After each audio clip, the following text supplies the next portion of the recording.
Siapa di antara kita yang ingin punya rumah idaman? Apakah rumah idaman itu berarti rumah yang mewah? Atau rumah yang serba fasilitas ada? Rumah idaman adalah yang sesuai dengan yang diperintahkan oleh Allah dan Rasul-Nya. Rumah idaman adalah rumah yang diberkahi oleh Allah Subhanahu wa Ta'ala. Rumah idaman adalah rumah yang dimasuki oleh malaikat rahmat. Lalu bagaimana kita bisa menjadikan rumah kita rumah yang penuh dengan keberkahan dari Allah dan rahmat Allah Subhanahu wa Ta'ala? Yang pertama yang harus kita perhatikan ya akhul Islam, jangan sampai rumah kita mengundang para jin dan mengusir malaikat rahmat. Bagaimana caranya? Yaitu dengan memajang foto-foto bernyawa atau gambar-gambar bernyawa di dalam rumah kita. Coba dengarkan sebuah hadis Nabi SAW. Beliau bersabda, malaikat itu tidak akan masuk rumah yang ada di dalam rumah tersebut anjing dan gambar-gambar yang bernyawa. Malaikat yang dimaksud di sini dalam hadis ini adalah malaikat rahmat. Maka dari itu ya akhi, jangan kita gantungkan di rumah kita foto keluarga, jangan kita gantungkan di situ gambar-gambar bernyawa atau patung-patung. Imam Ahmad meriwayatkan dalam musnadnya, suatu malam Rasulullah SAW berjanji untuk bertemu dengan malaikat Jibril.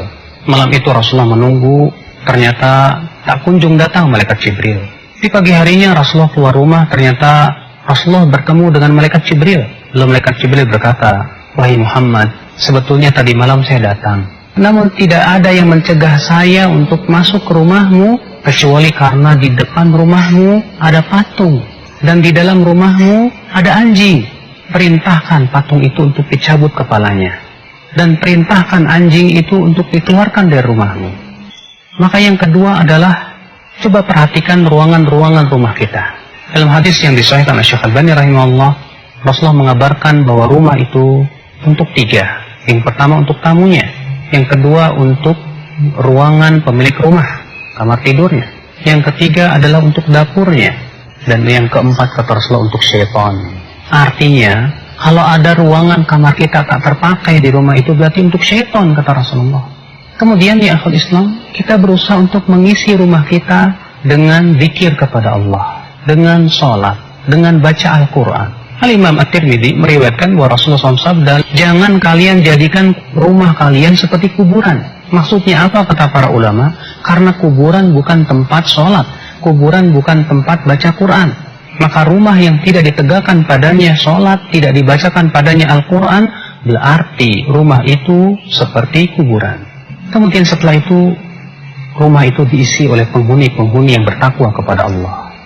Suami yang bertanggung jawab, mendidik anak dan istrinya dengan apa yang Allah ridhai dan cintai.